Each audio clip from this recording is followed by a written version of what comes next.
Good afternoon and welcome to this month's ARAS webinar. I'm Marianne Garcia-Bowerman, the Associate Director of Programs at Emory University in Atlanta, Georgia, and I'm joined by some of our other members of the ARAS Executive Committee, Dana and Tyranda. Today's topic is Beyond Cat Herding, Considerations for Surgical Coordinators. This presentation is given today by Sarah Brown. Sarah is a senior GME program manager at the University of Kentucky with over 9 years of experience in graduate medical education and more than 15 years in office management and education. A proud UK alumnus, Sarah is passionate about elevating the coordinator role as a professional career path. She combines her background in art education with her work in surgical education to create innovative approaches that foster trainee engagement and program excellence. Known for her collaborative spirit and advocacy for coordinators, Sarah actively promotes resilience, leadership development, and strategies for thriving in GME. Outside of work, she enjoys time with her family and 2 lively dogs. I leave you with Sarah. I'm so excited. I'm a huge fan of ARAS, and so especially tickled to be able to present to this group, right? Like surgery education is my home base. So let me share my screen. And she did mention that I'm a dog owner. So we'll talk about that in disclosures. As we get settled in, I see that there's a couple of people that are still joining. I do want to first invite you to get acquainted with the Zoom features. And I know this is old hat by now for a lot of us, but I'd love to use the chat. We're going to use the chat a lot today. We're going to use the Zoom reactions, and I am a sucker for an emoji. So feel free to click around, say hi, get settled in. As most of you know, on Zoom, as a presenter, I can't see the chat, but I've got some lovely friends. Hopefully, Marianne et al. Will be assisting.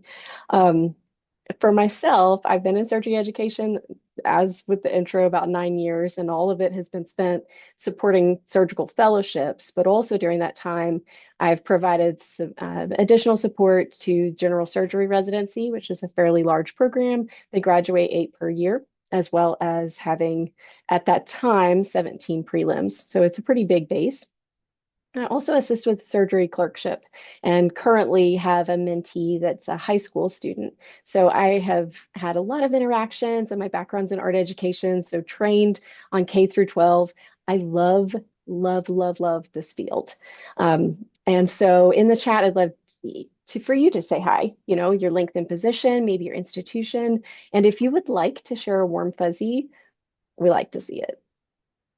So we'll get those sprinkled in. And before we start, I love to start on a serious note. I am a silly personality, but at the root, I am very intentional. So to frame our purpose and encourage your efforts today, investing in your development overall is for the betterment of the program. So the more you reinforce your knowledge base, the more you can become a true support beam, especially in those large scale programs.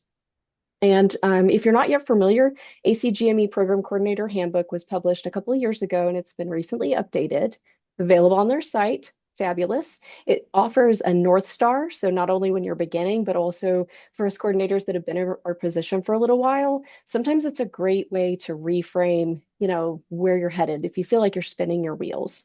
Also, Dr. Stuart Slavin's work and his group on strengthening GME program coordinator job satisfaction is a super worthwhile read. So that's what the QR code is here. Also going to include all these links on the resources slide.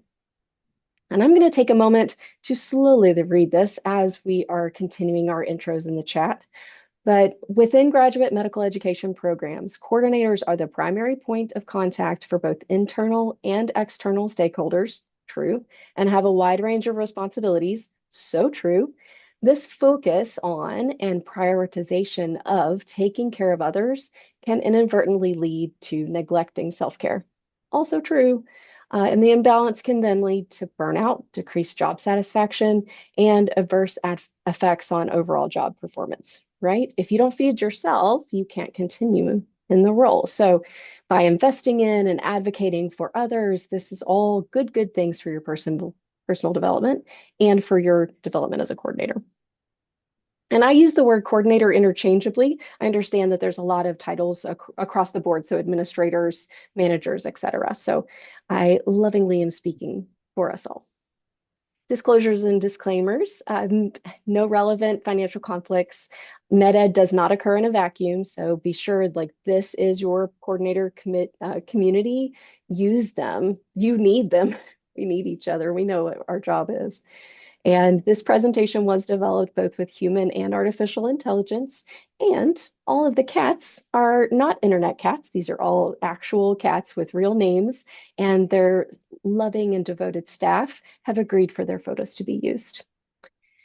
Our objectives today, we're going to look at emotional intelligence and we're going to apply communication practices to improve clarity, to evaluate personal organization, and maybe even come away with a couple of improvements, and also to implement these EQ informed strategies to set and communicate boundaries for sustainability.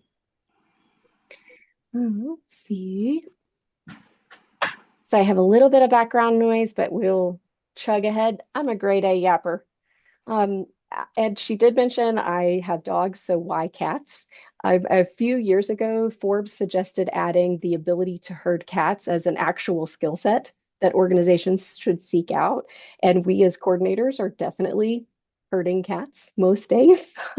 And effective cat herders, according to Forbes, effective cat herders bring people together for a common purpose. They help people collaborate, and they're gifted with interpersonal skills to take good care of their colleagues, all of which increase productivity. And medical education, of course, is a really dynamic environment to work in. And then you add on the complexity of surgery education. It's fast paced. And some days herding cats isn't even a phrase, right? That is applicable. It's not even all encompassing. There are days that even with my tenure, I feel like I'm herding ants and doing so unsuccessfully. And it's daunting. But then there's those days that are invigorating and inspiring even. And so all of the things are true. So as we develop our skills, we can become more confident and we can continue to have positive impact on our programs rather than feeling overwhelmed or downtrodden. I want to add, this session is going to be really dense with information. I'm a fast talker. There's several resources all at the end of the slides. I am not a gatekeeper. So if you have any questions or you want to email me directly and be like, hey, lady, what were you talking about? I'm around. These skills, specifically for today, they're catnip, right? If we're going to stay on theme, it's meant to augment your knowledge base. This is not meant to say, oh, well, you're not doing enough and that's why you feel overwhelmed. There's a lot of variables at play. And so this is meant to, I will likely be appreciated by your connections, but it's never mandated. There's a lot of quotes that exist about not ever being able to change anything but ourselves. And there's truth in that. And there's also some environments that are not great for ourselves, right? So for me, when I joined and entered the world of med ed and felt like I was, I don't know, trying to swallow the ocean with the knowledge, the more research that I did to improve my abilities, the more I kept running into EQ or emotional intelligence. So it's an old concept with a really broad application. So for today, I'm going to use that as a shared language for us. Okay. So I'm going to ask you to engage again if you feel comfortable. Within this shared language, I'd love to see some screen reactions from those who are already familiar with EQ, and maybe you've heard of this topic. And it was coined originally, in 1990 by researchers John Mayer, not the one with the guitar and like the beach whatever sound, and also Peter Salovey, but it was the psychologist Daniel Goleman who really popularized the term. This is the quadrant that he developed, and it shows the four pillars of EQ. Obviously, there's a couple for self and there's a couple for others. What's fabulous about neuroplasticity, or basically our brain being able to continuously learn things, is that EQ is a series of skills that anyone can learn and build over time. And so the more that you develop this reflective brain, the less often the reactive brain can take over. Okay, so on that quadrant, we saw the personal competencies and the social competencies. Let's unpack some examples of what this looks like in surgical education sessions. Self-awareness is understanding of how we feel and why. And humans mimic each other, right? Like if you're having a bad day, you're probably going to perpetuate the bad day. That happens. So if we can increase our self-awareness, it's a core skill that can help change your overall interactions. But it's not always about us. Self-management is a partner of self-awareness, but it's not a synonym. You can also hear this coined as self-regulation. It's basically the ability to be flexible with your thoughts, actions, or feelings. So you're in a meeting and you're being triggered, you're like, oh my goodness, I'm having the worst day, and emotions want to take that like front seat role. We, in self-regulation, you're the driver. You say, I'm going to take a walk. I'm getting heated. I'm getting all worked up. I'm just gonna, for us, we have several buildings because, academic center, and you take that walk, you are the driver once more, put the emotions back in the passenger seat and reflect on, oh, okay, so here's next steps. Social awareness is the ability to read situations and emotions of others. So this is where empathy plays a role. Relationship management is that fourth quadrant, and it's going to pull everything back together, and it's essentially the sum of all three. It refers to the ability to take one's own actions, others' emotions, and the context to manage a social situation. Some things that play a role are like friendliness with a purpose. I love that phrase. I kind of need it like in bold on my desk. Um, or if you know someone that has really great skills in conflict resolution, those kinds of things are applicable to this relationship management quadrant. And I love this picture. This is Biscuit in the hat. And I love that he is softly being encouraged to please, please look at the camera. And I don't know about you, maybe this is just me, but sometimes I have to please, please direct a faculty to please, please look at this deadline that's coming up. Just hint, hint, nudge, nudge, right? So it's helpful, this relationship management, like being there, but also supporting things that need to get done. A good place, a good resource for this, and this is true for faculty development if you're looking for bringing in EQ or the clinician educator milestones are available on ACGME. I like them for anyone in GME, like even those of us who support them in non-clinical roles, because it gives us a structure by which we can say, oh, yeah, I do that, or I'm not quite there yet, but I could get there. Let's dig even deeper. An article a couple of years ago from an Army blog caught my eye, and it's your technical skills are good, but how's your EQ? So this is basically the more recent version of that quadrant model. So most of the competencies listed here are things not only that we ask of the trainees, but also what we've come to really value in our colleagues and even our professional and personal relationships. And we could focus a full talk on unpacking each of these pies, but for today, it's just providing context for our broader discussion. So on this wheel, like, where do you excel? And then you don't have to share if you don't want to, but if are there certain values? What challenges you? I am not ashamed to share that my challenges are in optimism, self-regard, and assertiveness. For sure, hands down, I have to actively work on these components. And so, using a couple of maligned quotes that come up every year, I can reframe them through an EQ informed lens. So, interview day, is going to be there's always problems. Kind of what does that look like to translate it to I'm going to encounter some bumps. It's interview day in surgery education, but I'm ready. Here's my backup plan. I'm good to go, right? Self-regard, everyone in GME has a voice. And assertiveness, I have to remind myself if it feels like things are falling on deaf ears, may need to change my approach.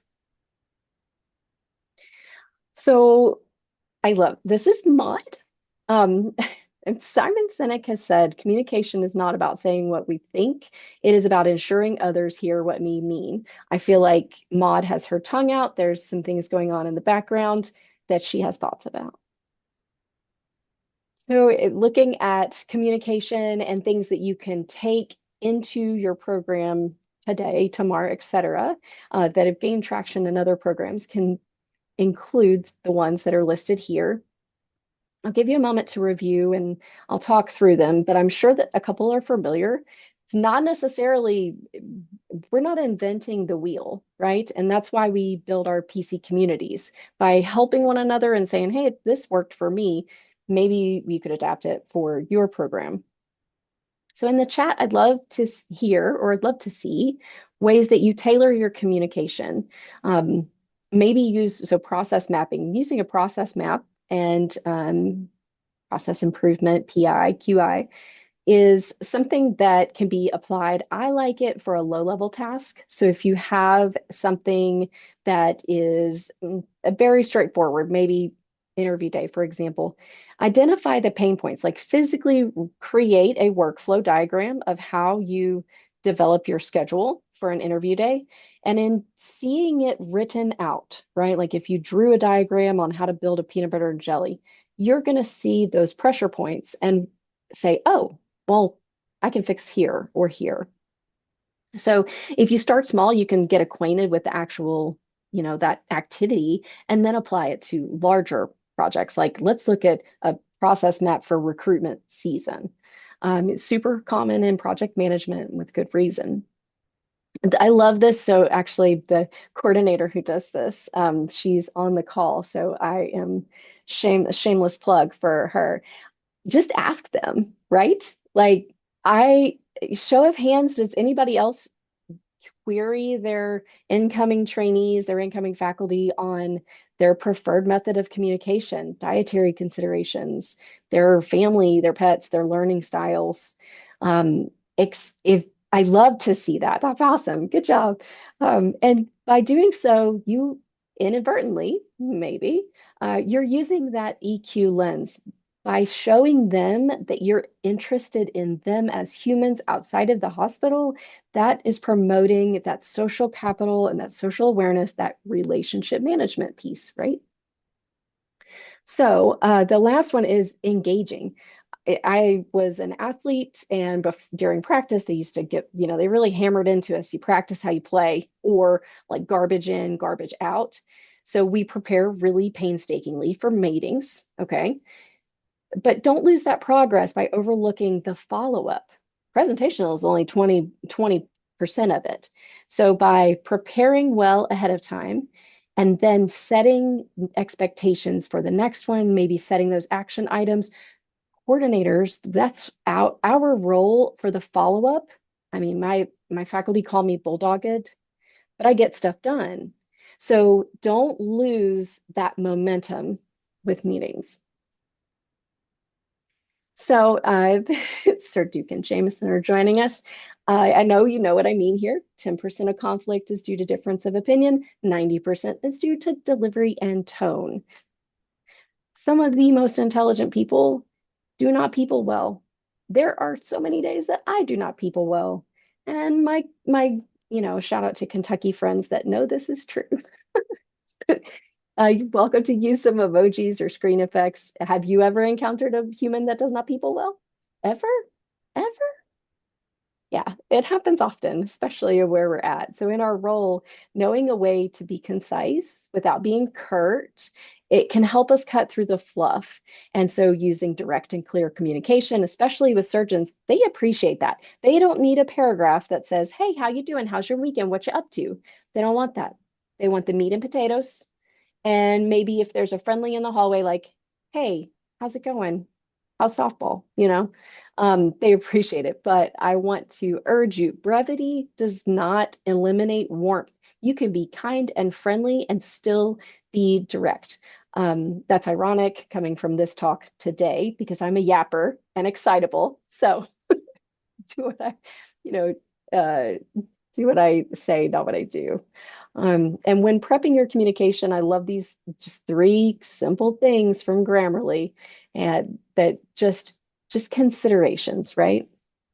This is also where people tap in virtual assistants or AI, and that's fine. That's great. Let's use tools. Remember that they're tools, so take caution not to lose your voice in the suggested text, right? And also be very careful not to include any sensitive information in the prompts. That happens sometimes. So this particular information comes from a consultant group who works with upper level management. I thought it was super cool. Some types of individuals that we might encounter, as well as ways to navigate interactions in the workplace, include these players. So the victim, the bully, the gossip, right? Always has a story, not necessarily their own. The egomaniac in surgery education, absolutely not. Never, right? Um, it's okay. Going back to earlier when I mentioned value neutral, the victim is not necessarily a bad or good entity. They just exist. So by remaining neutral and not confirming, or the egomaniac by seeking advice, compliment them where appropriate, but make sure that you have boundaries too. There's a couple others that we see in our midst, right? We the pessimist, man, my brain wants to be a pessimist so bad. But I try to stick to the facts even when I'm talking to myself, and limit interaction, right? Like I try not to buy in if I'm feeling a little feeling sour that day. There we have perfectionists and we have people pleasers. And I love that they say that the pleasers are fragile and they take it and they get taken advantage of. And that's especially true in surgery, right? Like those with soft hearts get walked on. So, but by having clear boundaries, like, hey, this is yours to do. This is not, this over here is for someone else. Um, so do any of these descriptions fit people that you interact with regularly? Do you agree with what they've suggested on handling these individuals? Do you identify as any of these individuals, right? Like people contain multitudes. Like I am hilarious, but I do have tendencies to be a people pleaser. Both are true. We're working on it. So how do you communicate with difficult people? I this picture of Koa cracks me up. We would prefer not to encounter difficult people, right? Obviously, we prefer not to. But when going into a scenario that could potentially turn thorny, be sure to include the following. And as program support, we don't often have the authority, but we do have the responsibility to communicate a message, which includes documentation for the program. So ignoring conflict and pretending like it's not a thing that happens, it rarely leads to things being resolved. So if we can equip ourselves with emotional intelligence and intention to get the story correct and have the records accurately reflect things, it can help us guide our conversations in a productive way. And above all else, face the conflict. This is Maud again. She's with the tongue. She's a very organized lady. So for organization, four simple words for me sum it up: records, details, timing, and confidence. And how you reach your ends in your role is going to uniquely be fitted to you, to your organization, to your expectations. So I will share my personal approach, but please know that I I know that this looks different in all settings. And in the chat, I'd love to hear or see, or if you have links to share professional development, things such as these series. The next month, I think, is on succession planning, and I love that. So by tapping in and investing in your knowledge base, you're going to feel more organized. You're going to feel more confident. So with records, by the time they come to us, surgeons have such a depth of knowledge and retention in by equipping ourselves with that same knowledge and intention, knowing your program requirements. Hey, I've read them so many times. Every time there's an update, yeah, I'm reading it, right? That way, if they come to me with questions specific to my knowledge base, I know that. I feel confident in that. And I pay attention to the details. What can you do to hone your skills this year, right? They spend hours and hours and hours honing their skills. What can we do to meet them where they're at? And as far as and timing, so we want our schedule to be mutually symbiotic with theirs. They're in the OR during banker's hours, right? So if they're in the OR from 8 to 4:30 and your schedule is 7, I don't know, your schedule is 8 to 5, you only got 30 minutes to catch them. you're going to be frustrated. You're going to feel overwhelmed. So is there anything you can do? Can you self-advocate to flex your time a little bit to have better access? And then that's where that confidence comes in. Trust is earned through groundwork. If anybody on the call works with horses, and with cats, you gotta bring them out of their shell.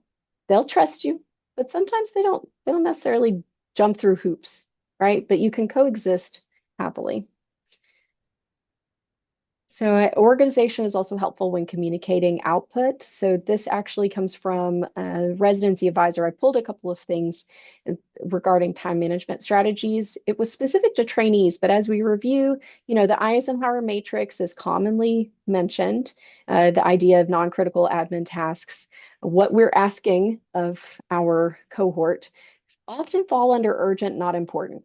I know that's I know that gives a lot of us admin the ick, but it's true. When you consider it against patient care and rounding and operations, we do kind of fall into that column. So that's okay. Again, value neutral. How can we tailor our approach to save frustration both on our ends and theirs, right? So prioritize ruthlessly, limit your to-do list, limit your expectation for yourself sometimes. I love block scheduling. So I have days that I do time boxing. So like on this day, I do this thing. And that helps me reduce cognitive load and prevents me from being overcommitted because I physically have the blocks on my schedule. I love to batch questions to save communication overload, and I'm going to show an example of that. And priorities. Oh my gosh, ascertaining priorities in our position is going to really, really help you, especially those new PCs who are trying to figure out, oh my goodness, there are so many fires to put out. Where do I even start? Well, priorities. Organization and action. I love, so yeah, this is a muddy slide. It's very muddy. But keeping clean records sets your future self up for success. So I will do these things and then I'll be like, oh, Sarah of the past really thought highly of me and she got me set up for good. So when someone makes a request, I know right where to find it. And when I was creating my folders, for example, the thing that was important to me was not if I could find it, it was if a kindergartner could find it. So if I ever blooped away from the world, then somebody else could pop in and they could look in my files and folders. They could use common search terms to find it, right? So I rely heavily on cheat sheets and checklists and uniform approaches. I'm very lucky that both of my program directors are fine with the files as long as they make sense to me. So they actually work within my confines. All that took was a request like, hey, do you have a preference if this is created this way versus this way? And whenever I learn a new skill, I immediately create a cheat sheet because often the things that we're learning, we don't return back to for several months. Maybe it's just an annual thing. So I take that extra 15, 20 minutes when I'm learning it, but it ends up being a huge time saver because I'm able to come back to it. This is another area where AI can be really helpful. An example of this is my annual checklist, and it's specific to each program. So the colorectal academic year transition, I include the guidance from our GME office, right? Like I use it together and I tweak it each year. This is the person to contact for lockers, for example. This also keeps my conversations with my program directors on task, and it allows me to like follow that timeline and have two programs that are both doing all, they're doing the absolute most, honestly, from May to October. And so I have to find this and use this as my outside brain. And final items always live in the residency management software. I don't love to keep a lot on my personal desktop or within folders. A, because I'm lazy and I don't want to file it. And B, because if it lives there, then I can't communicate it to the stakeholders who really need it, right? It's the programs that should live in the RMS. Boundaries, I know. I have a heart for servitude, as I'm sure most of the people on this call do. And I do like to be the person who is knowledgeable and can provide backup to the team. I'm very team centered. And like I said earlier, it's okay to have a big heart in surgery, but that's also why you got to protect it. And I love this quote from John Dewey. I love these sweet little foster babies. They're so sweet. And I will repost that Dr. Slavin's work is that it's so true that many coordinators feel a desire to be a superhero and take and tackle these like initiatives alone. And it's admirable, but it can ultimately lead to exhaustion and burnout. So, handling work pressure requires a number of elements, including resilience, ability to break down and prioritize tasks, and the ability to recognize goals that are realistic and achievable. So, setting boundaries, claiming protected time, accepting error and imperfection, and communicating clearly, recognizing opportunities for growth, engaging in stress relief, all of that is important. So if you need permission, let this be your permission to be empowered. Um, and a quick distinction before we go any further, professional physical boundaries or areas where harassment, that is not what I'm talking about here. If you're in an unsafe position or know others who are in an unsafe position, I urge you to connect with a trusted source or resources. If you don't know who those resources are in your institution, equip yourself with that too.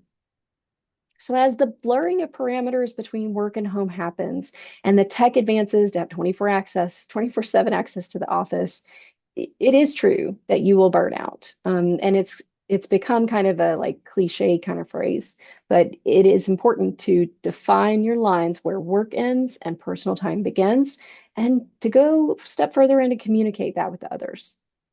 And boundaries are an uncomfortable topic to discuss and honestly to face for those of us who have helper personalities. And walking through a couple of med ed examples, I'm not going to read each of these, but I encourage you to kind of like absorb them and just let me be the talking voice in the background.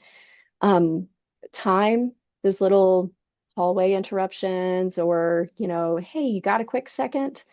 Research shows us that it takes us about 25 minutes to return to a task once you've been interrupted, and you basically get constant restarts. So if you have a day that is constantly interrupted, you're going to feel behind and swallowed up. And what about material? How many of you use personal resources to support program efforts?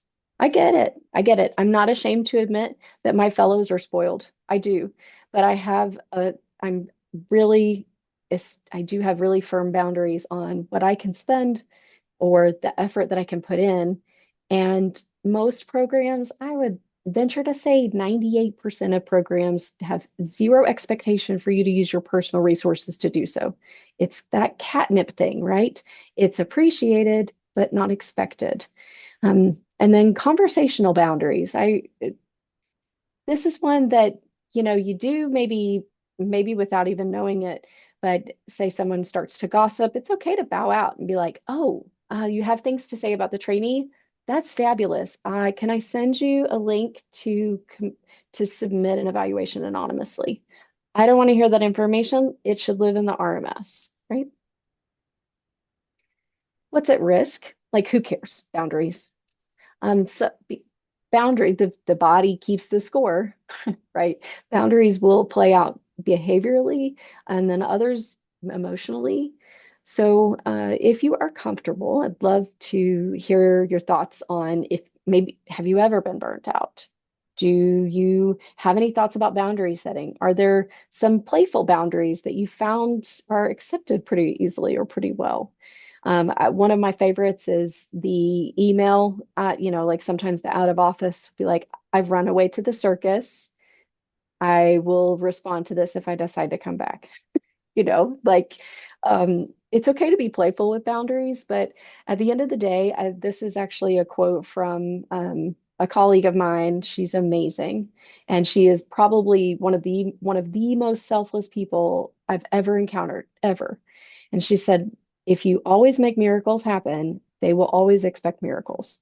And that is so true. So protect yourself. That way you can get tenure, right? Like, and you can stay in surgery education because we need you. You're here getting invested, learning the things to be better at your role. That would suggest that you're pretty good at your role and that you give a hoot. So let's pull it all together in that protecting capacity. While we're talking boundaries, is there a boundary that you could see useful in implementing between now and the end of the academic year? Giving yourself a timeline. Hey, this quarter, I'm going to really focus on X, right? When you lean into establishing boundaries, doing so with intention and in a way that sensibly fits your position is very important, right? Like I could set a boundary that says, I'm only going to work from 4 to 6 in the afternoon on Wednesdays. That's not realistic, right? But if you're proactive and vocal about your needs, it could be positive. So you could say, I am feeling like I'm getting interrupted every single day. Would it be okay if from 3 to 4 on Wednesdays, I just pretend like I'm out of office and lock my door, turn my light off, but continue on my work? That way, nobody thinks you're there and they can't interrupt. Can you make any adjustments if met with strong opposition? Hey, no, don't ever turn your light off, right? Like, if it's scrapped, is there a backup resolution in mind? So, identifying your needs, exercising your boundaries consistently, and communicating them in a broad way, and just that Eisenhower matrix, urgent versus non-urgent, and then being willing to adjust. So here's some ways that we can visualize as you consider what boundary you may need to implement at the end of the academic year. Planning ahead, enforcing, there may be some griff or some pushback, as Willis, as Willis is showing us here. I think that Ruby, her gorgeous eyes remind me to be transparent. I post my schedule publicly. It's physically on my desk, but also I send a monthly email to my fellows. Maybe this could be conveyed through a newsletter or other communication, or even in their physical spaces. Hey, I will be out of the office. And when I'm away, try to truly disconnect. I've actually colleague that's on the call here, she brought up the great tool of like physically disconnected. There's apps that can be a physical barrier or putting your digital device totally away. There's some that turn their phone off when they go to bed. I can't do that because I've got an adult kid and it freaks me out. But I try to set and respect my email away message. There are times, like if I'm at a conference, I will answer my email sporadically. If I'm away with family, I'm away, right? So this is Ellie, and I use animals always because they could be great teachers. And I've seen comments that animals don't get burned out or like they don't need mindfulness retreats, but I disagree. Like my dog is actually, I'm pretty sure she has social anxiety. But she's honest about her needs. She doesn't pretend to not be anxious. And that I think that's transparency with ourselves and within our programs can help a team be more proactive and can help you better coexist with cats. You don't have to hurt them. You can coexist and you can say, I'm going to show you, I need you over here at this time to make this happen, right? By activating skills in communication, organization, and boundaries, we can continue to exemplify leadership qualities in any setting to try to get a wrangle on the cats in our lives.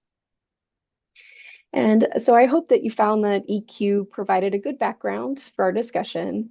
And as you consider the concepts, I do have a couple of anecdotes from some that I've gotten from the surgeons, like, hey, help me help you all. What do other surgery coordinators need to know?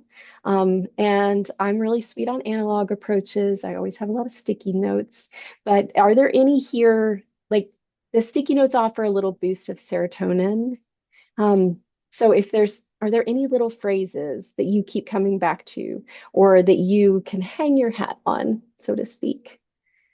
And of course, your it's not your responsibility to manage others' behaviors. That's not what we're asked to do. That's not what we're called to do in our roles. But it is important to be an active player. And when you're engaged, most experiences, professional or personal, they're affected by what you put in. So feel free to sprinkle in the chat those phrases you keep coming back to. And then this is me, the closest I ever was to cats. I guess trash cats count. These two boys are enormous. They're a friend of mine. And then, of course, the retro hang in there kitty. Um, thank you.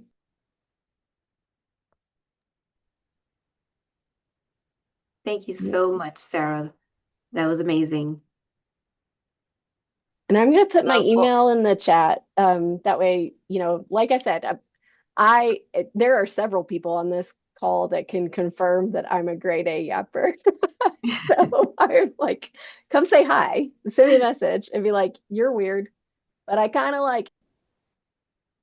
and we loved all the little kitties throughout the different slides.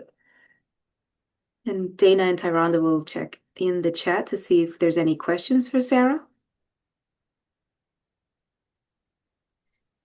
I think we have enough time. If anybody has a real world example, if anybody is brave, I will share that I I think that we in our roles have there is a hierarchy in surgery education, right? And I think that because we are not seen often as part of that hierarchy, it is both a benefit and a deficiency. Like sometimes it can make us feel like we're powerless, but other times it gives us a unique perspective on what's going on in the program, right? Like trainees are more likely to confide in you or to share. And I want to remind coordinators that we're not trained to be therapists. Um, and so you can take that on as much as you feel comfortable to. But it also is why these kinds of skills are really important. How do you respond when someone is going that route?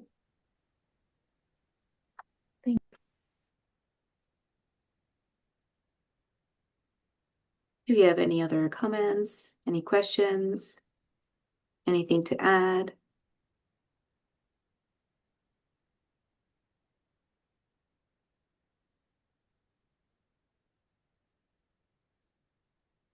Sarah has put in her email address in the chat, so feel free to reach out to her directly. And do something fun with the remainder of the hour. Thank you. Thank you I so know much, Sarah. several people on here donated their cat photos too. I'm seeing lots of Oh, that's names. awesome. Oh, Thank you, Sarah. It's always nice to get reminders that we need to take time for ourselves. We need to be organized so we don't get lost in the weeds. So thank you very much for reminders. and it could be difficult. I mean, it's very hard. It is true that, you often have that one faculty that you've got to print the entire application for, Yeah, right? some like their Is it, paper. yeah, is it worth your mental burden to fight through that or to take 10 minutes and print that application, right? So that's a conversation that I would have with my PD, and I'd say, hey, listen, I really need everybody to adopt the forms link because I need the aggregate, right? So that's a must have. But in other instances, other groups don't use it in the same way. So I think there's a component of feeling empowered to say, no, I have a I have a voice and I'm able to throw my 2 cents in as far as streamlining this particular activity, right? Like we're here, we're getting the skills, we're at equipping ourselves with these tools. And I see us as like a conduit. The faculty have great ideas and we help them come to fruition. Um, and it's also important for us to feel confident enough to push back and say, hey, this is not working, right? Like there was an adverse event on the team and I'm noticing that everybody is like real stuck on it.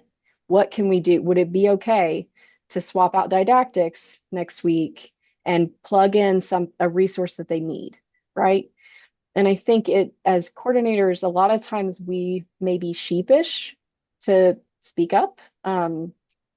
So I hope the emotional intelligence and, attending these things gives you the bravado, right? To say, no, I can be a leader. I can be part of the discussion too. I just wanted to say, Sarah, not full plug. Hi. um, I always have appreciated your authenticity and the fact that you are fearless with being who you are.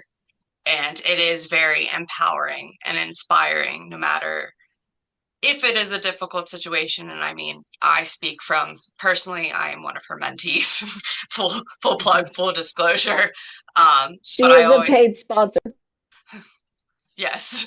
Um, but I just, this was incredible. And I obviously appreciate the quirkiness and the weirdness, and everyone's pets are delightful. I loved seeing everyone, but I think you deserve all the credit in the world for openly and willingly expressing yourself and your authenticity. I mean, I know full-heartedly what it's like to be a coordinator with colored hair and be weird, and people sometimes look at you like we're Medusa, and we are, and Medusa is a sign of empowerment, and she's misunderstood, and I think you embrace that. So I think this was wonderful, and congratulations, and I'm so proud of you.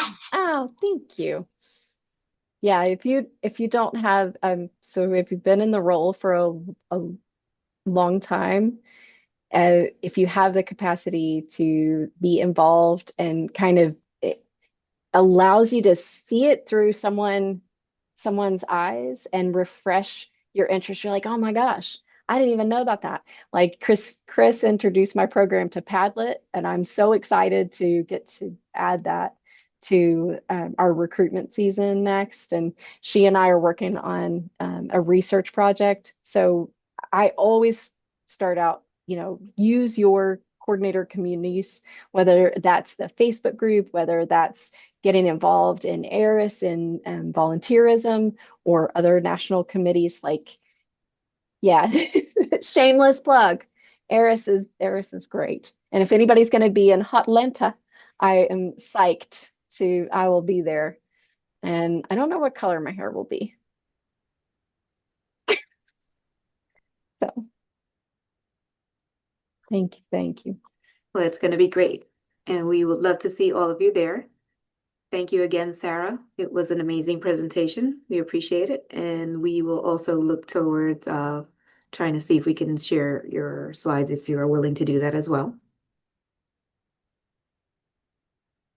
Always, always. And if you have, there's some sensitive discussions, or like if you have an interaction that you're like, I just need to talk this through with another coordinator that knows absolutely no one involved in the scenario, right? Like that's another thing that's really great for networks. I'm happy to be there, someone to help you talk through things. But there's lots of great voices on this call and out there. So Thank you for saying that. I actually did that last month with one of my EC members. I was having a meltdown, and yes, it worked. It helped. it I think does. she's on here today, so that's Janice. Thank you, Janice. Thanks, Janice.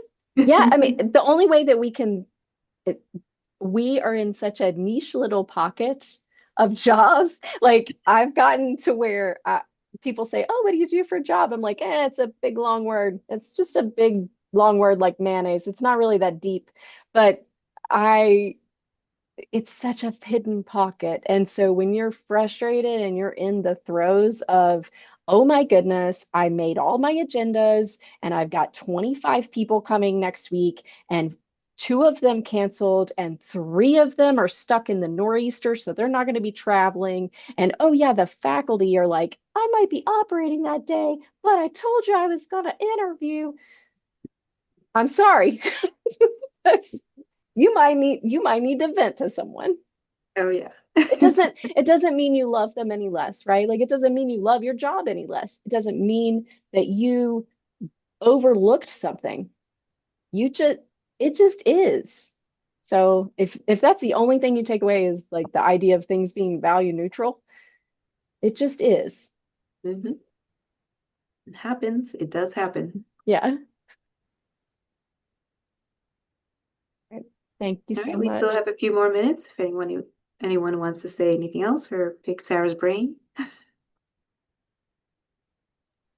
want to pick your brain. There's a lot of smarties on this call.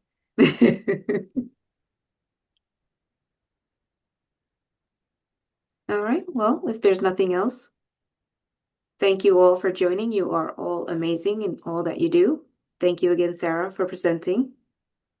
And we look forward to seeing you all in our next ARAS presentation or webinar for next month. We will send that out soon. And hopefully we'll see you all in Surgical Education Week in April. Have a great day, everyone.